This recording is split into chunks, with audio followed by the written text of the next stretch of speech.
What if everything you heard about peptides isn't the whole story? In this episode of Peptide Perspectives, we sit down with Optimal Balance Pharmacy to unpack viral peptide myths, explore the latest oral peptide breakthroughs, and tackle the controversial topic of pediatric peptides. Let's get into it. All right. Welcome, everybody, to PeptideMatch.io Peptide Perspective podcast. So don't ask me to say that 3 times real fast because that will not happen. Just be lucky I got it out the first time. So Jared and Rick, welcome to the podcast. Love having you guys here. If you guys don't mind, kind of just introduce yourself and who you are and where you're from and what brought you here. Hi, my name is Jared Head. I'm actually from Houston, Texas. Been in medical device for quite a bit some time now. Linked up with my buddy Rick Manuel way back when we were both training at a gym about 13, 14 years back. Mm-hmm.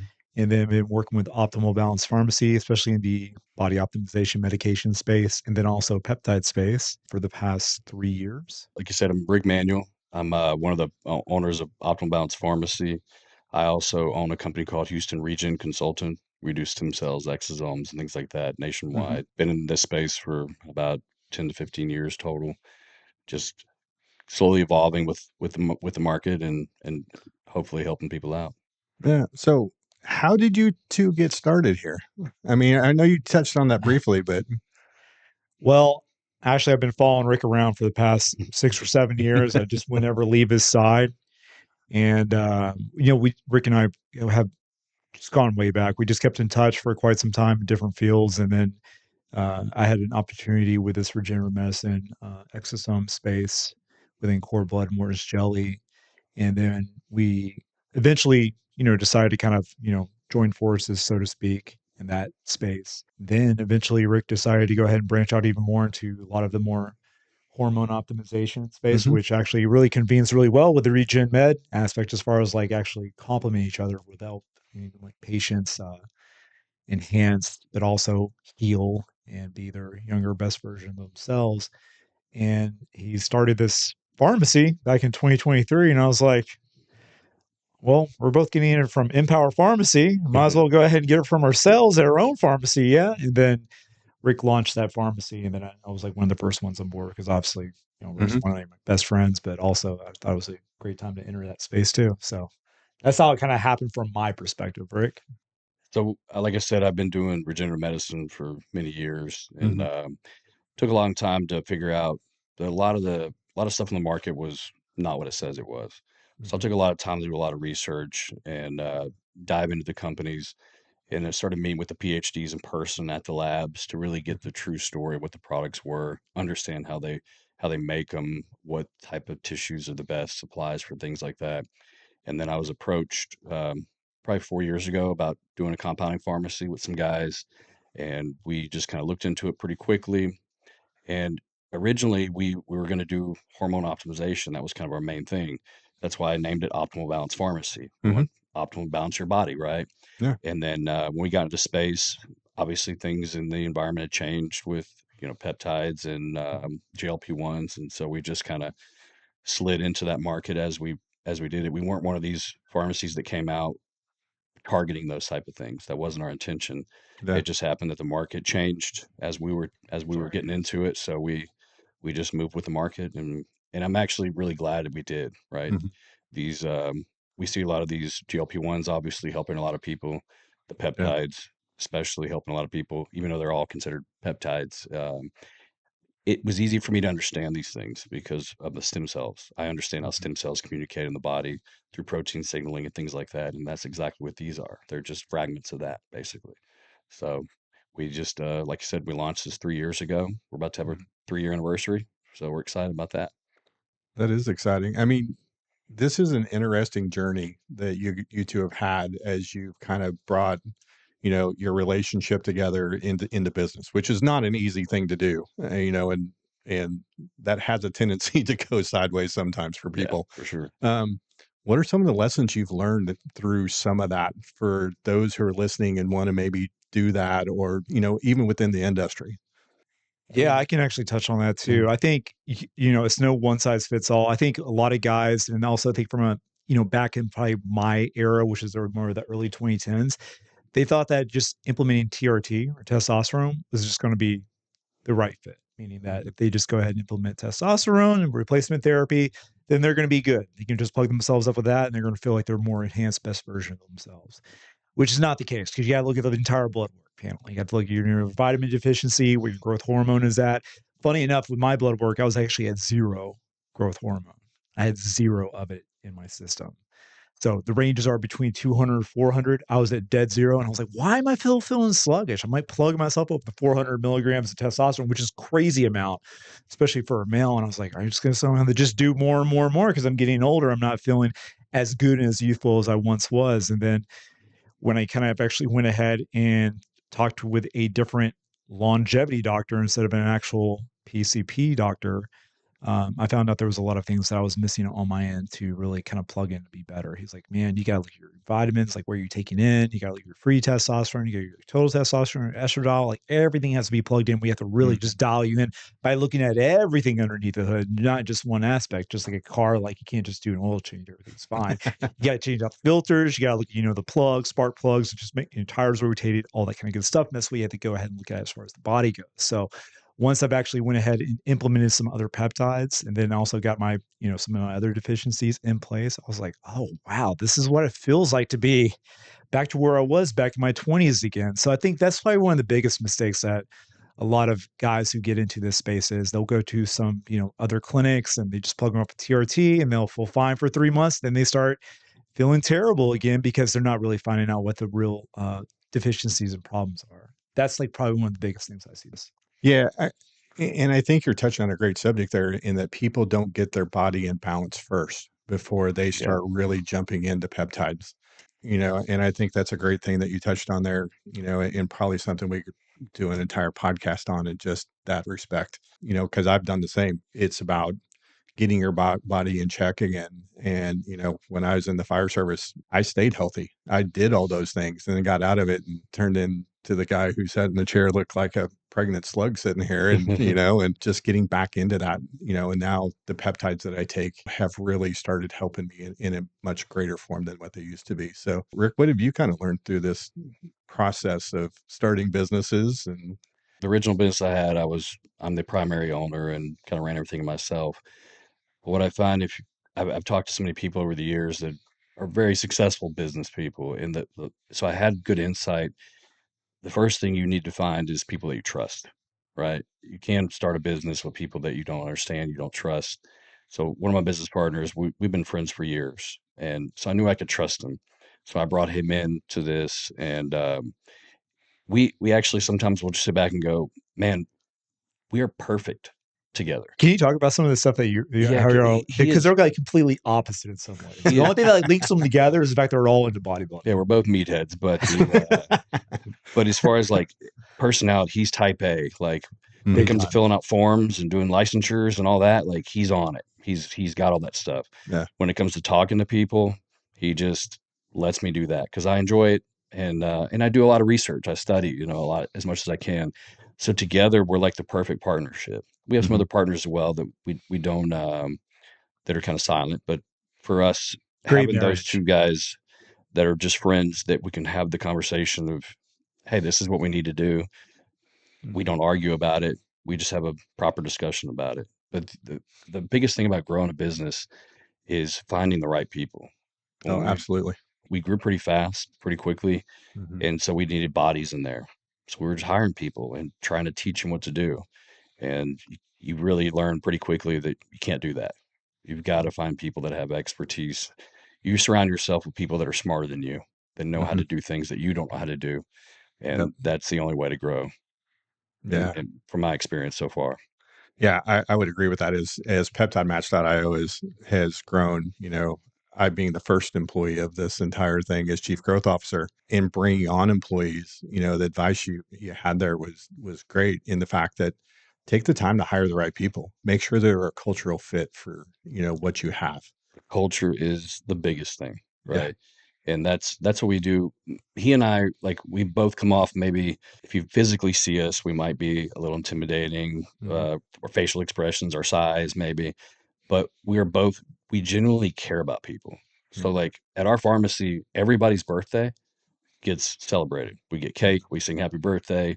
We try to keep that culture as family oriented as possible. I will Right. say this: they bring in lunch every single day. Like I've never seen like that much of like like catering to the employees. Like every day, people get served lunch over there. Like I brought in Raising Cane's for a group Yeah, of guys, but and it happens all the time. They have popcorn machines. They have a nice little like lounge area. I mean, and a you lot can of attest to that that. stuff that's brought in is actually our reps, Yeah, our sales reps. yeah. Yeah. They'll sponsor the lunches just because they want to show appreciation to the staff that's taking care of them and their accounts. Yeah. So as long as everybody's appreciative and takes care of other people, you start getting people that are arrogant and think they're better than everybody else, we get rid of them real quick. Oh yeah. Egos can get in the way Yeah, really I don't quickly. put up with any of that kind of stuff. You got to be able to be caring and be just understanding of what's going on to be able to work with us. Oh yeah, that's awesome. We try and do a lot of that exact same stuff here. We've got a whole section over there just to kind of make it so that everybody feels welcome here and included. And I don't have to bring, 2 sacks full of stuff in order to make it through the day for between snacks and drinks and coffee and everything else. And so no, that's a great culture that you guys are really growing, within, your all's business. Now we just kind of jump into some stuff people are wanting to hear about, oral peptides. I think that's probably we can just start there and see where that drives us from here. I think the biggest misconception of people is why isn't all this an oral peptide? Why don't they just make it this? And, and I can take the same dose. Obviously, there's a lot of misconceptions with that. So I guess first we probably need to kind of talk more about what are oral peptides and how that falls within the peptide world. Yeah, so we kind of talked about this offline. When it comes to oral peptides, the bioavailability of it is terrible, right? Mhm, These are I'll back up a little bit so that everybody kind of understands this a little better. Peptides are simply amino acids tied in a certain chain. mhm, Well, how do they know what these certain chains are? Well, they did research to figure out this protein sequence, this amino acid sequence initiates this response in the body. mhm, They figured out what causes that to happen, and so they put them together. But amino acids, when you put them in stomach acid, break down very quickly. I mean, a lot of people take BPC 157 to help with the gut, to help heal the gut with inflammation. But when you take something like that orally, really all you're going to get is that gut kind of healing. mhm, It's not going to go systemic. It's not potent enough to do that. The study I was referencing, we work with a company that does formulas for pharmacies, mhm, and so they do studies on animals, and then they do studies on humans to see the blood work and things how they function in the body. And their data came back for semaglutide specifically. Injection sub-Q was 89% absorption rate, sublingual was 14%, and orally was 0.8%. So the amount of you have to take overall is way too high. And then when you take things orally, you have to realize it has to get processed by the body. yeah, You have the liver, they have the kidneys, all they have to filter all these stuff out. In the long run, we might see that's causing more harm than good. Your body's just having to filter more stuff all the time. mhm, Of course, they're amino acids, so it shouldn't be a big deal, shouldn't be toxic or anything like that, but it just overloads the system I would even too say much. this, even with the anabolic compounds, we were always told, like, look, if you're doing orals, where it's going to be some type of like D-ball oxandrolone, which is an anabar compound, it's going to get processed by the kidneys or livers, depending on the compound. It goes through that filtering process. And then once it goes through the filtering process, you lose quite a bit of the absorption from there. right, However, there's going to be some toxicity that your liver and kidneys are going to be taking on for that specific period of time. Is it going to be worth it compared to like doing more of something that's going to be IM or sub Q? mhm, I've always been told that it's going to be better if you're not doing some type of like, racing event that's going to be tested or some type of bodybuilding event. It's going to be better to do the IM or sub Q version. And that's the way I kind of mhm, would look at it as far as peptides, especially for patients or people looking into these, is that I would also kind of come out with the limelight of saying, well, if I'm actually taking this orally, there's going to be a chance of maybe causing maybe a little bit more harm, but nowhere near the amount of harm as like androgenic or anabolic compounds. mhm. But that's like kind of like the view I like to look at it from the lens of, because I think from people who've actually taken those compounds, I would actually look at it from the same lens as peptides. Would you say, would that Yeah. be kind of like how you're looking at it too, Rick? Yeah. I mean, those medications you mentioned are obviously toxic. Yeah, very Using for toxic. sure. Yeah, compared to Um, peptides, right? but I think the things that we're looking at now, if you're going to be dealing with the gut, you have BPC, KPV, lorazepatide, those all are gut Yeah. healing peptides. As far as oral goes, that's where I think it should stop. Taking Mhm. anything else orally is going to be a waste of time, I think, if you really want results.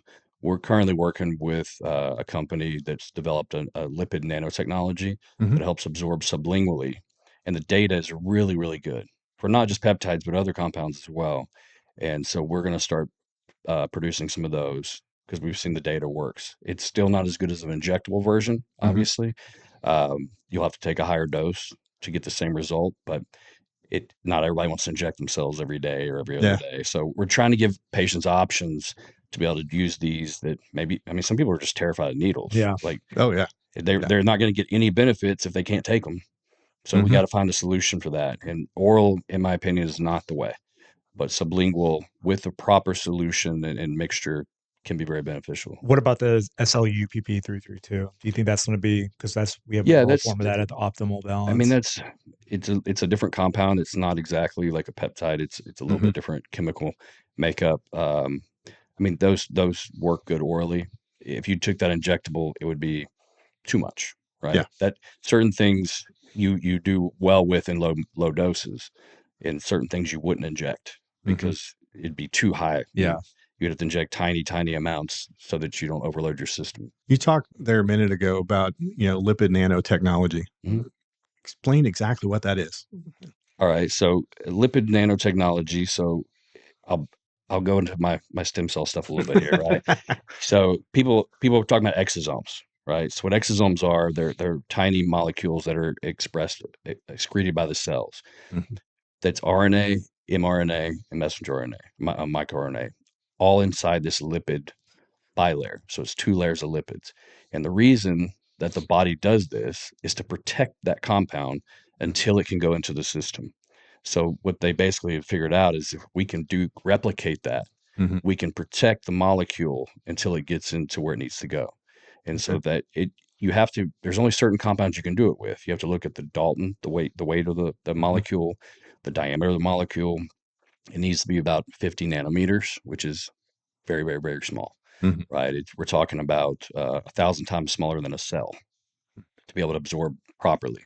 If you don't, you can't just take any of these peptides or any product and make it sublingual and make it work. It Mhm. has to be able to absorb. There's another company that does a strip that goes through the top of the mouth rather than the buccal part because you absorb better through the palate. Mhm. But they make it and it does really well. Not everybody wants to take those every day. The flavors are good, but the absorption rate of them is still not what it could be Yeah. otherwise. So, what would your guys' advice be to the folks who are like, I'm not taking peptides because I've got to inject this? Why, we talked about why oral is not good and some of our other, how do we help people get past that? Well, I mean, what I always talk to people about is like if you have an issue that's worth looking into, that you think you need treatment for, you have to be willing to do what's best. And Mhm. if you're scared of needles, then the sublingual option is your only option, right? I think if you're taking it orally, you're not going to actually take in enough, absorb enough to treat whatever you're trying to treat, whatever it may be, whether it's inflammation, mitochondrial dysfunction, anything like that.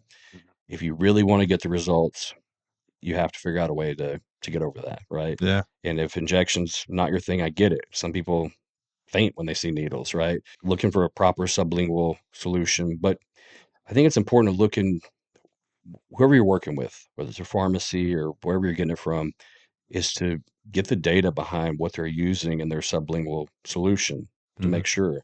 I mean, for years we worked with a company that the one that did the studies, and they had a good solution, but then this new technology came out, and it's far superior to that. Yeah. If you just have a compounding pharmacy or a company that's making a solution like that, you have to look and see what's in there. If anything has alcohol in it, when you Mhm. have that kind of solution, you're going to eventually break down the amino acids in there. And Yeah. so you got to see what's in there to make sure that what you're getting is actually doing something. We all know placebo is a thing, Mhm. right? So people might feel the benefit of it, but it's not actually doing anything in their body. Their mind Mhm. is taking over, which is great. They feel better, so they're good, but they really want to fix the underlying issue. You have to get enough of this in there. Well, a lot of people don't realize about peptides. You see these doses, they're all over the place, Mhm. right? But in our body, every reaction that happens requires a protein stimulus. And every reaction requires a certain amount of a certain protein to initiate that response. So if you're not getting enough of that stimulus, enough of that protein stimulation, that response is not going to happen. If you're taking tiny amounts of BPC because you have inflammation and pain, you might feel a little bit better.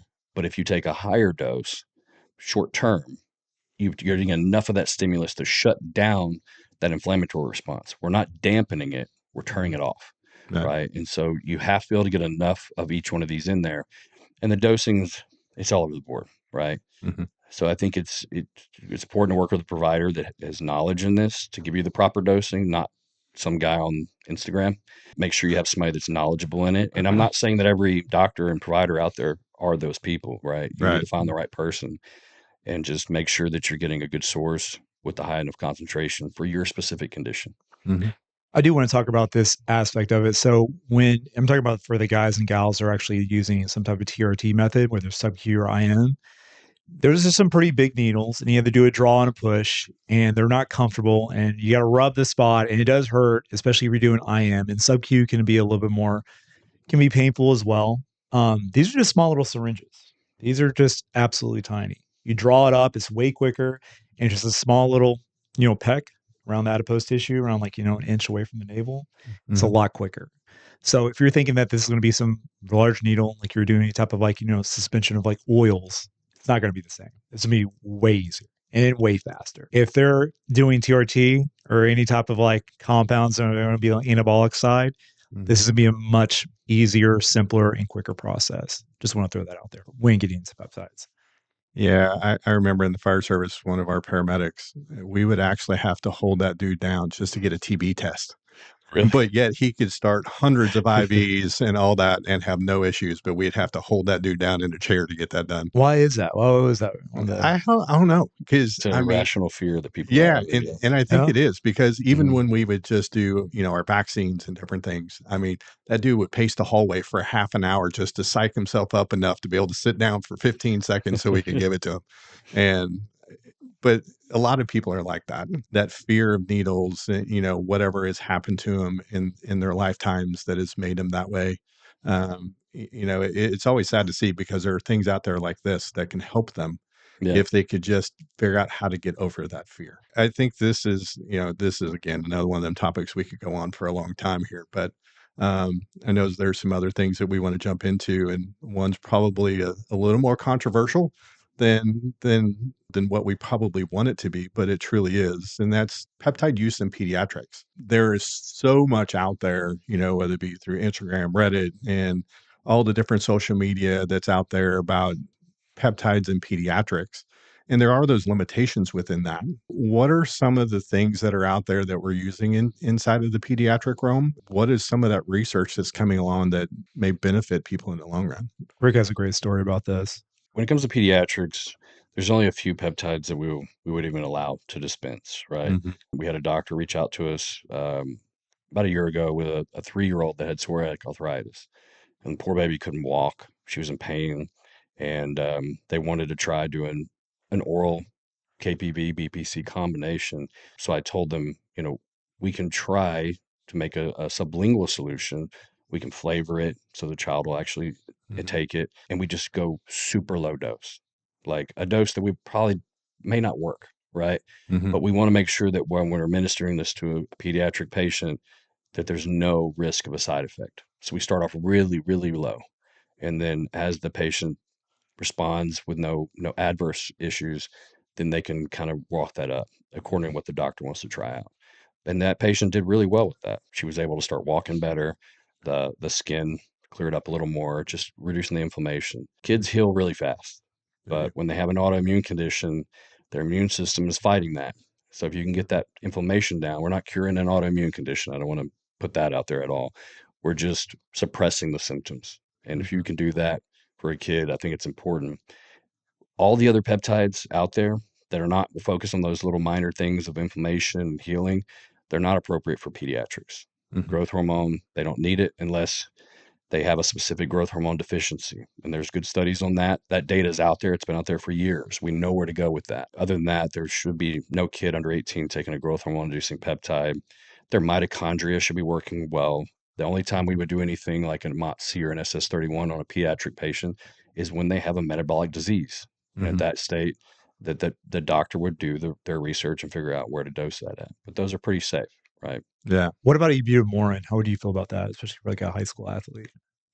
For a high school athlete, I wouldn't do it, right? The only time I would recommend butamoren for a pediatric patient is if they have a growth hormone deficiency. They just aren't growing up to scale. There's good data on that. There's a lot of studies out there.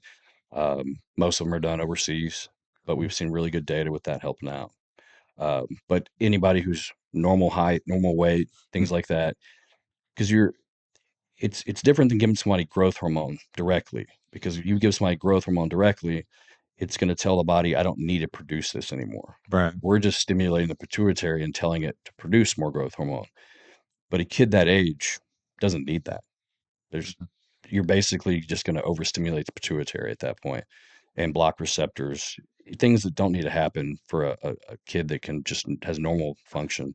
A lot of times they just need to eat better and train harder. Yeah, right? that's true. That's really what they need to And do. the reason why I even Quit state being that lazy and just get to work. Really. Yeah. is MK677 or ibutamoren is going to be the actual medication name. Is that's really popular among like high school athletes who are really into like bodybuilding or strength training, especially if they're using SARMs or anything like that. They also use that one as well. But I don't really recommend that one to anything that's under 18. Just absolutely not. It has to do with more of like training and diet than anything else. Like 70% of the case, especially when that young, it can like, bounce back so quick. Yeah. Yeah. I'd imagine it could do more harm than good, especially as they grow older in age, through their 20s and 30s. If you stimulate that too much, I would imagine. Yeah. And the problem is we don't know. Right? Yeah. Without knowing the long-term outcomes of this, I always say don't do it. You want to go a step further, we get pregnant patients asking, can I take these? No. Why not? Because we don't know what it does. This could affect your child. Why would you be, yeah, you want to lose some weight, you want your skin to look better, all that, but do you really want to affect your child's growth inside the womb? Like, to me, that's just ignorant, right? If I find out a patient's pregnant, we don't allow it to be dispensed, period. Just peptides in general or just growth hormone? No, I mean, pretty much any peptide. Yeah. Unless the doctor that's prescribing it has done a ton of research and they can validate that research and show that it doesn't affect the child in utero, but there's no data out there. No. If there's no data, don't do it. Right. Even for something like glutathione, like I wouldn't even recommend that. It's only a tripeptide, but then again, it's the most powerful antioxidant in your body. It can cause contractions in females, especially It can induce early labor. Actually. Yeah, big time. It's extremely contraindicated for pregnant women, glutathione. It's not a peptide, but it's an antioxidant. But for some reason, you give that to a pregnant woman, they'll start having contractions a lot of times, and it can induce labor. So absolutely not. Is there any new evidence that's coming around right now in the pediatric realm, with the use of peptides? Not that I've seen, to be honest with you. Can I do It's not mention something this? I focus on at all, really. You know what I've been seeing it the most in? Veterinary line of work. Veterinarians have been using it for their pets, Rick. Funny enough. Yeah, of course. I mean, like the recovery blend. My pet gets sick. It's not a big deal. But my kid, that's a different story. Yeah. Funny enough, I had a veterinarian hit me up probably a couple months ago from Austin. She was like, I really want to use this in my.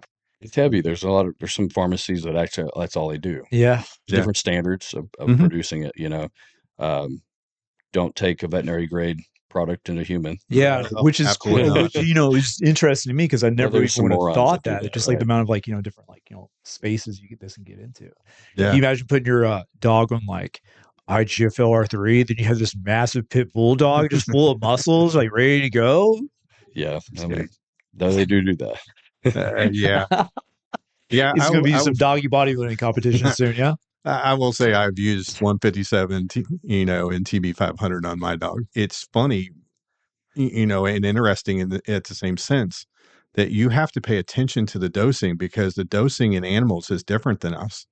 They can tolerate a lot more than us, actually. Yeah. Can they really? Mm-hmm. Oh, yeah. Like the TB 500 dose I was giving my dog was higher than mine. Yeah. But the BPC 157 dose was lower than mine.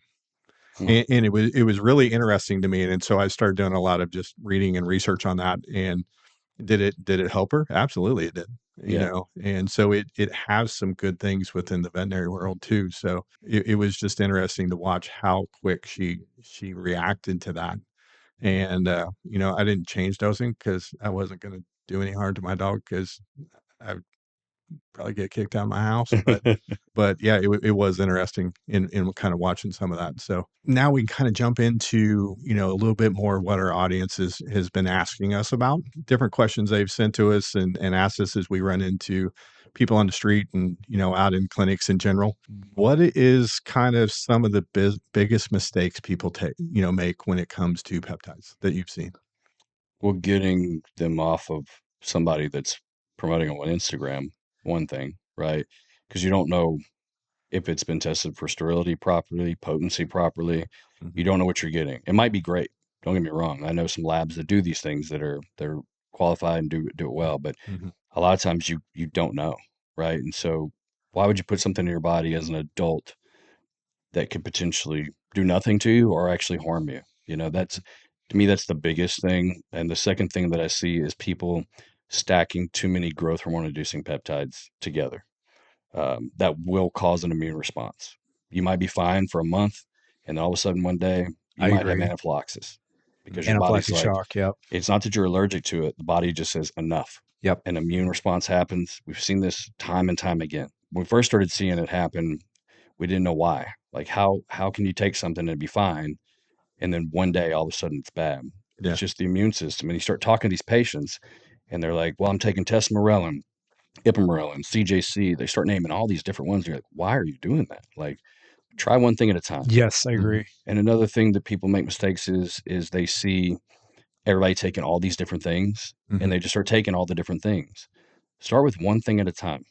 Make sure it's going to work for you. Make sure it's giving you the benefit you're looking for. mhm, And then if you have another issue or condition that you want to look at, you can add something in later. But you want to make sure that you're not just throwing things together, because if you have a problem, you don't know what's causing the problem. right. Exactly. And Yeah. then these patients that have these problems that start off robust like that, they're scared of peptides, but they might actually need the peptides to get the benefit that they need to help their body get back to where it Mhm, used to be, right? And so now they're scared.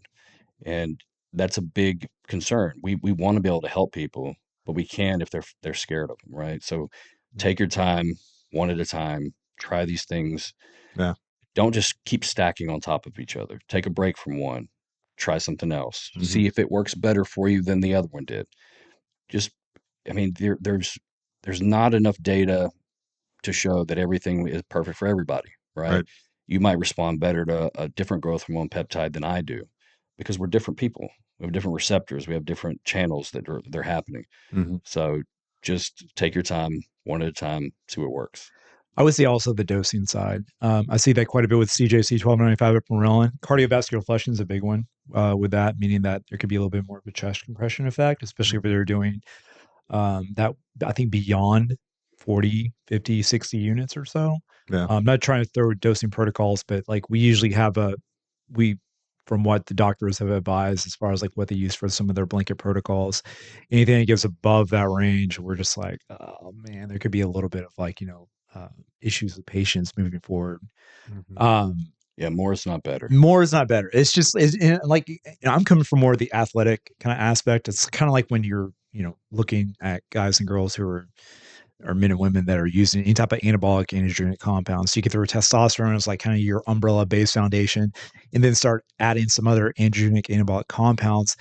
You start throwing so many different at your body, you really don't know which one you're reacting best to. But then again, you're going to have the toxicity aspect of it too. I just feel like you're playing with more with fire. Like you need to really refine and throw a little bit here and there, like one at a time, to see how your body's reacting. Because I think there's also a lot of diminished returns. So you'd be throwing a Mhm. lot of money at something, but also causing a lot of harm within the Yeah. body underneath the hood. And it's like, why do that? Like, why are you pushing the limits to yourself if you're not trying to become like a Mr. Olympia I just don't really see the point of it kind of from looking from the outside in as why this be so beneficial if you're trying to get some type of outcome where it's not going to be like trying to be the best of the world. That's kind of how I look at it. It's just like for the normal average person, they're not going to want it. They should not be doing that, especially if they're putting their body at risk for toxicity.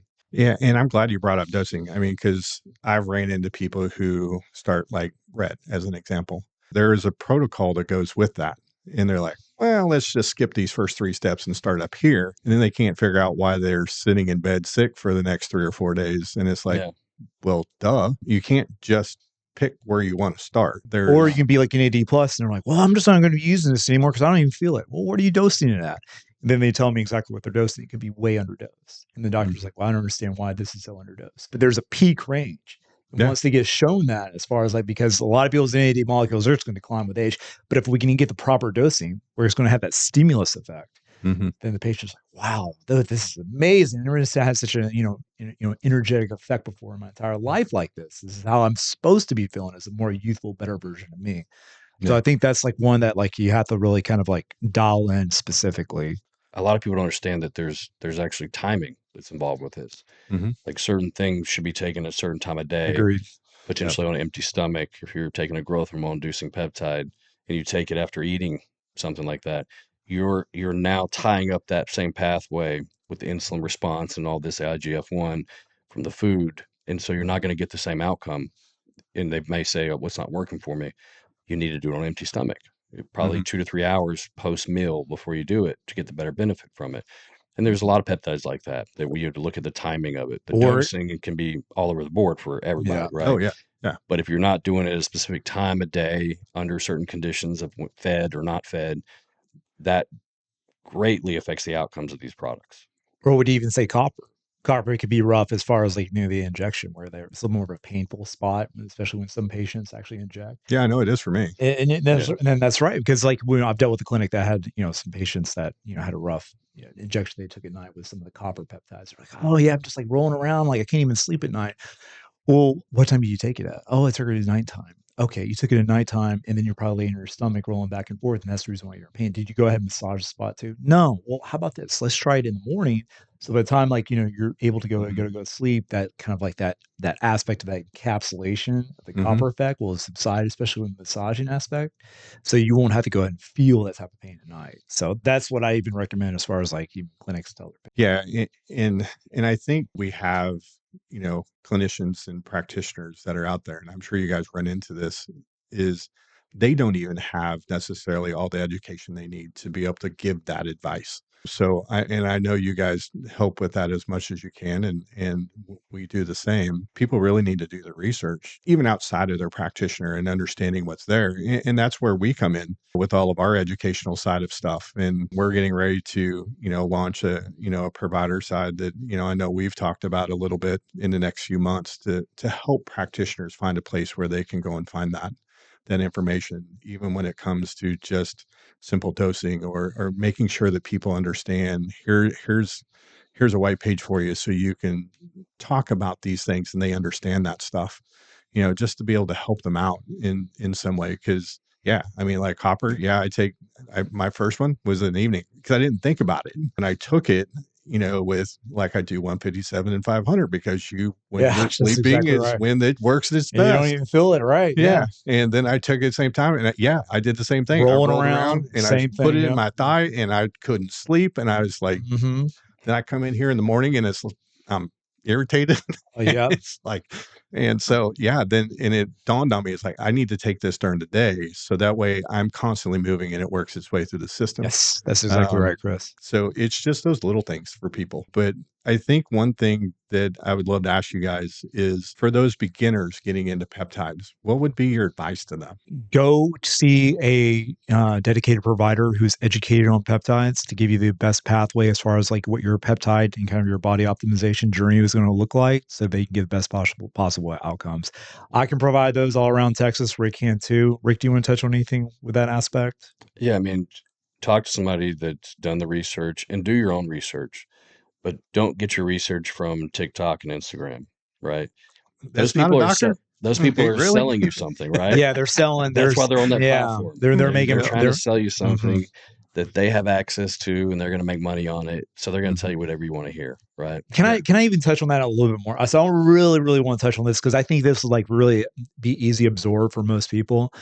So like what I was saying before, a little bit offline, like I remember when I was younger, do you remember seeing the big Jack guy in the gym with the tribal tattoo with a big beard? You're like, oh my gosh, like I want to look just like that. I want to be an absolute, like, that's what I want to look like. That's ideal for me to look like, have that body, right? Both be for both male and female side. When you see that amazing, bikini girl, you're just like, I want to go ahead and idolize and be like that. How do I get like that?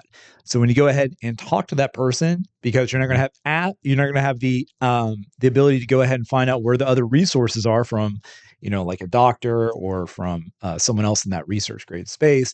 You go up to them, you can get something from them that they can get from, some outside sourcing, like whether it be overseas or maybe in a bathtub, who knows? But then you start breaking out. And then once you take this particular substance, you don't really know how the dosing is. You're getting from someone that's not really like a clinically educated mindset in order to go ahead and implement some of these medications. And you're not getting the most benefits, but you're also getting a lot of diminishing returns, meaning that there's toxicity, there's breakouts. Also, you're probably not getting the most amount out of that compound or medication. And you're probably paying a little bit more for it compared to going to a PCP or any type of like other body optimization, longevity, anti-aging clinic. When you go to a doctor, you're actually getting from a pure source because they have reputable sources that they have to abide by law to go ahead and get from, so that they can go ahead and give to their patients the most safest, efficacious fashion. And once I've started utilizing a doctor who was able to get from an actual reputable pharmacy, I got way more benefits with less medications and less compounds. And I'm doing the most safest way possible, because then I get my blood work done too. And that's the way I you kind of view it as a patient or a person interested in peptides. Like, why not do that? I'm saving more money. And then I'm also doing the most safe way possible. And I can get to use less of it and get even more results and get from somebody like right off the streets who, just I hang out with and, party with. Yeah. I can get from somebody who's actually reputable, instead of just like a good buddy like that. So that's how I look at it from that standpoint. I think people can kind of like really relate to. I think one of the things, and you guys, I'd love for you to jump in here in the fact that there are practitioners and clinics that people go to, and they dispense their peptide right there. I don't know if that's always good, because you don't know where they get it from. What's your guys' kind of take on that? So one of the things you see a lot of the research grade peptides is they're lyophilized, meaning it's in a powder form. You have to reconstitute it bacteriostatic water. That process takes 24 hours to make that vial like that. You have to compound it, you have to mix it, get everything done, filter it, put it in the vials, and then put it in the machine, usually 12 to 24 hours to lyophilize it properly. The efficiency of that is terrible, right? Unless you have the gigantic lyophilizer the size of this room, you're not making product fast enough. So the pharmacies in the US are typically not doing that. Some are looking to do it for stability reasons, right? But if you're getting something that is lyophilized, it's probably lyophilized, processed in China. And there's nothing wrong with China. I know everybody has their taboo about China, right? But at the same time, they don't care about you. They're making product and selling it. If you're buying a bottle of something that costs $30, they didn't pay for testing. They're not paying for oversight. They're not paying for compliance. They're not looking at these things. The reason these cost as much is because there's so much back stuff that has to happen. Testing for the product, third-party testing. I have compliance officers there that it's all costs money to make this. Right. If you're getting something that's $40, there's no oversight. I'm telling you. Yeah. I see this a lot with the ones on Instagram, not as much now because the FDA is kind of pushing that down, but they'd be like, oh, it's third party tested. And they'd have like a little thing behind them that had the third party lab that tested it. So one day I froze it and I zoomed in on it, looked up the lab, doesn't exist. Oh, wow. Anybody can make a COA, make it look nice. Yeah. But it's not accurate, right? When you need to be able to, if you ask for a COA to see all the testing done on a product, that pharmacy should be able to send you that paperwork directly from the lab that tested it, not just something you printed out on your printer at home, right? It's a big difference. You have to look at the documentation, make sure it's not. We've gotten documentation from companies before that when you look at it, it has an SOP for one company, and then they're actually a different company. We called the SOP for that one company and said, "Oh, do y'all partner with this lab?" And they're like, "We don't know who you're talking about. Yeah. We got fake paperwork." So we did all that due diligence before we even dispensed it to make sure. Mhm. And then we had to throw away everything because I couldn't validate if it was legit or not. Yeah. Obviously it wasn't, you know. If you have to Yeah. doctor your paperwork, it's not right, you know. Well, I mean, I've even gone in and just taken a COA to see if, Copilot or ChatGPT will make me a new one. It Mhm. will. Yeah, of course. It'll do exactly what I Wow, I had wanted no to. idea. If I prompted it right, it will make me a COA that works. How Yeah. scary is that? Very scary. Yeah. Knowing that a lot of these places that are on that gray market where people are getting research only, you can look at those COAs, and if you pay enough attention, or just do a little bit of homework, you can tell if they're fake or not, or they've used that same COA for the last year, Yeah. 2 years. And it's like, okay, you obviously don't go through any product, or you're just using the same one over and over. And we got educated recently on the COAs. A guy came in and he's like, "All right, look at this COA. It shows how much product was developed in this batch." He said this one is 43. Let's say it's 4,316.81 kilograms for that batch. And then he showed me another one and it said 200 kilograms even. He's like, "This was repackaged. Mhm. This is not the original COA paperwork. Somebody took that COA paperwork and edited that number to give it to you to show you how much you've gotten, but it's not the original COA." There's all these little things. Make sure you work with a pharmacy that, I'm not saying all pharmacies are great either. Work with somebody that takes the time to look at this stuff and understands it. And we're all learning. Yeah. Like every day, I learn something new. Well, wouldn't you want to say this? Like, what do you think with the patients or clinics should look for when they part for a pharmacy? I would say look at some of their state board, Yeah, look at their inspection inspection reports. reports. Mhm. I We think that would be invite the best people in. way. Invite people in tours. Yeah, You want to come in? I'll introduce you to all my pharmacists, my compliance team. we have an in-house compliance officer too, so we don't mess around. We have several. Now we have 8 people on compliance and Oh, wow. quality control Wow. to make sure that everything. And look, they're humans. Like things get by them. It happens, right? Yeah. But we do as much as we can to control any of those variables as possible, which is very expensive. But I don't care. Like I want to make sure that everything we put out is quality. Oh, absolutely. Yeah. Absolutely. Social media myths. If they start dancing and making a peptide song, swipe left. There are some social media myths that are out there. And so let's kind of just rapid fire through a few of these, and you guys just tell me what it is, your first thought.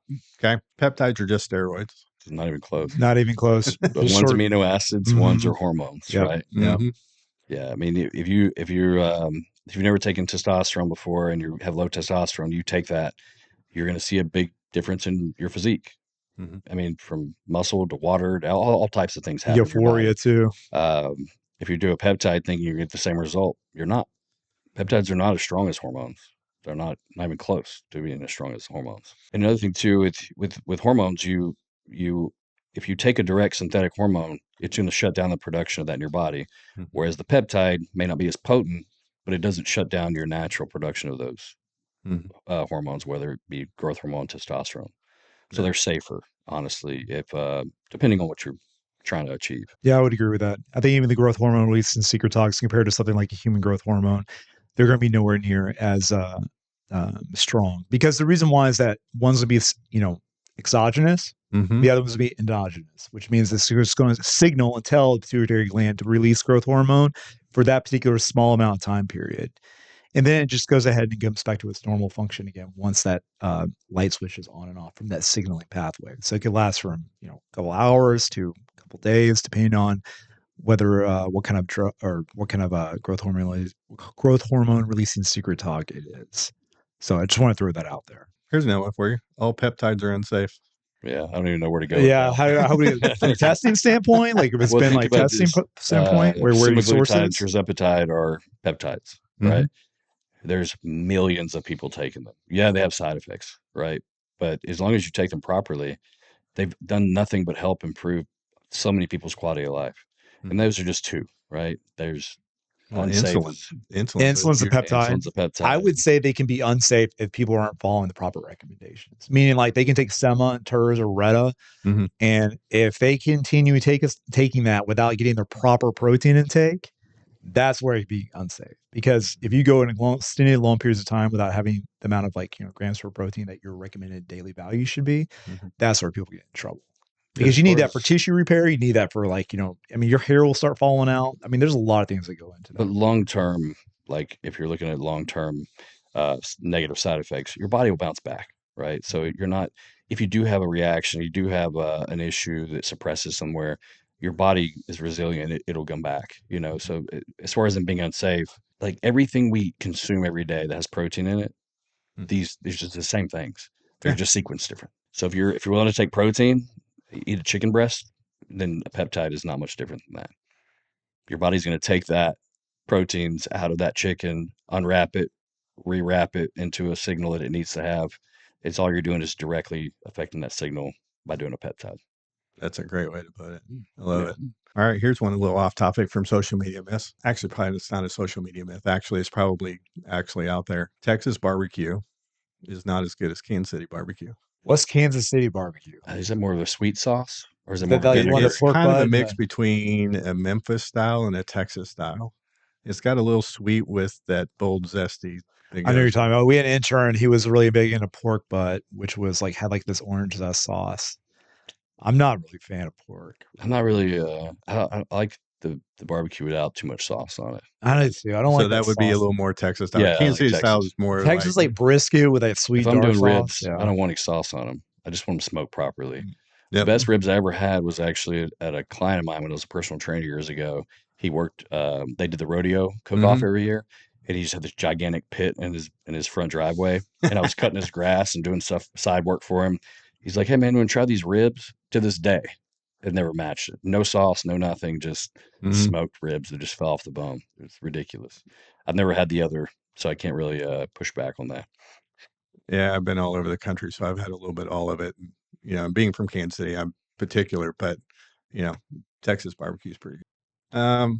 I do want to touch on one thing though. Just Rick, I'm just kind of curious your thoughts. Going back to the protein aspect of the GLP-1s, I do think that some patients or also people getting the research grade or also clinicians distributing the GLP-1s, I do have an issue with them not getting off. And so when I think about the long-term aspect of the GLP-1s, I do think about you're going to plateau. In that meantime, when you do plateau, let's take you on this wonderful journey, beginning of the weight loss where you slim you down, we build you to be the best version of themselves. And that's the kind of aspect from my program that I like to go ahead and help clinics with my team.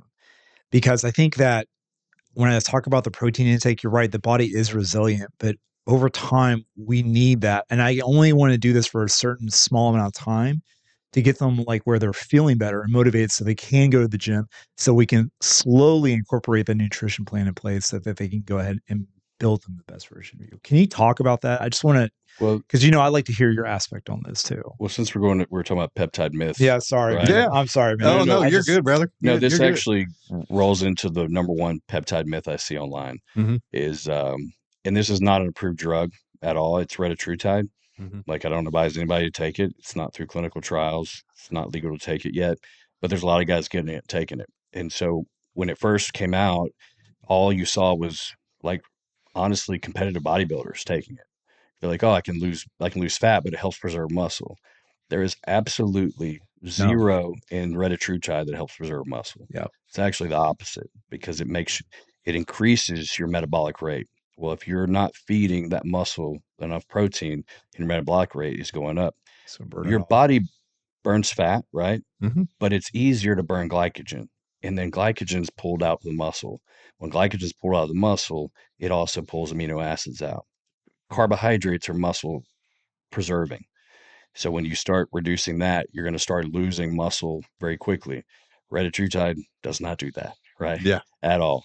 The only way to wrap it up, the only way to actually preserve your muscle on a GLP-1 or anything that you're doing is to do resistance training and consume enough protein to initiate the mTOR response, to initiate protein synthesis. Without that, nothing you do is going to preserve muscle. Yeah. Well, it's funny you brought it up because that's one of the myths. Do you have to exercise when you take, GLPs?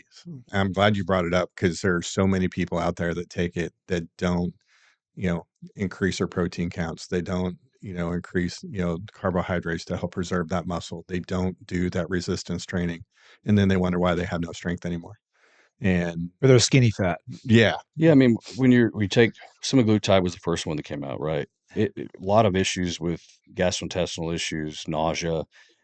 When you feel that way, the last thing you want to eat is a good protein source. Hmm. You want to eat crap, really. And so that's what people do. They get something that's quick, it's easy, digestible.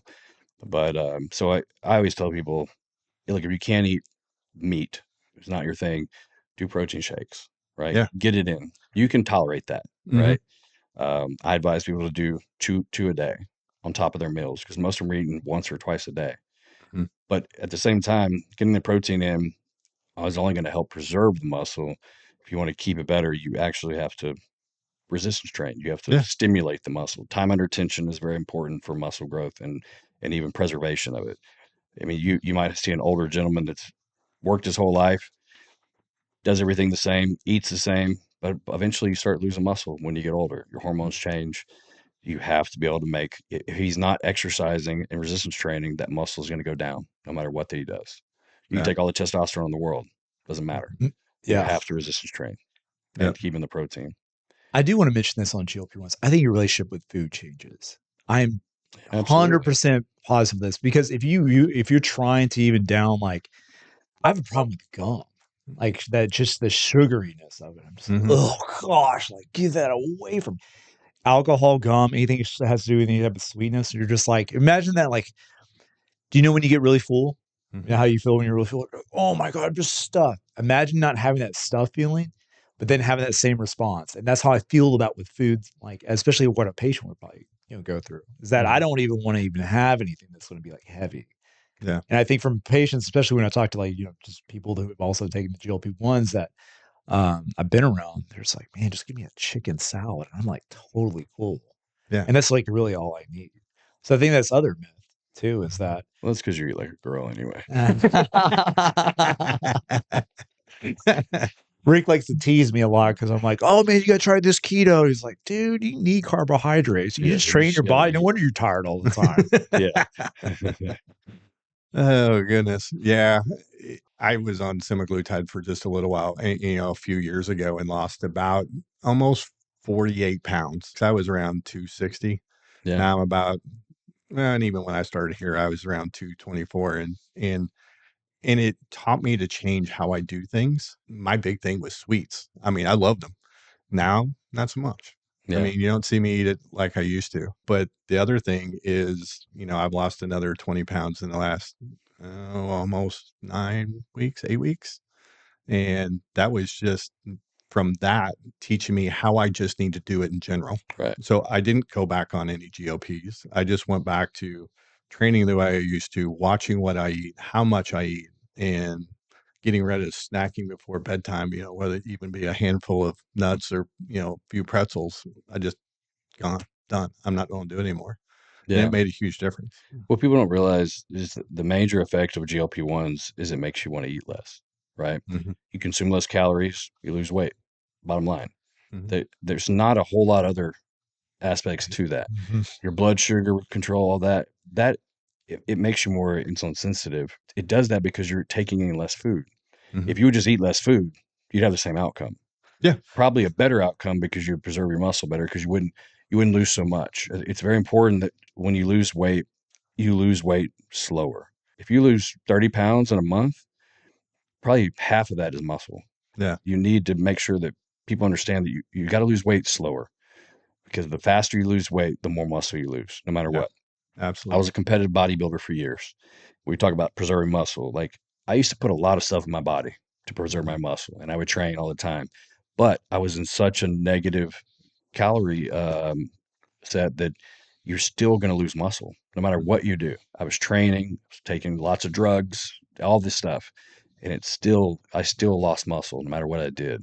Yeah. You- But I would try to lose 1 pound a week or 2 pounds a week Mhm. to mitigate that. If you're losing 5 pounds a week, you're losing too much weight too fast. Yeah. You got to slow it down. And people they go up on their dose way too fast. They take the first dose a month. Oh, I only lost 8 pounds. I'm going to go up.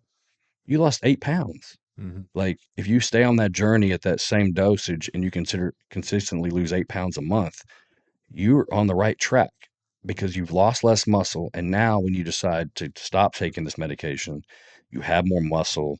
So your metabolism is going to be faster than it would be without it. Yeah. And so you're less likely to gain the weight back. If you lose 50 pounds in 6 months and you stop taking this, you're probably going to gain 60 to 70 pounds when you're done. Yeah. Our last event we were with you at, you actually made a good, analogy for people to pay attention to.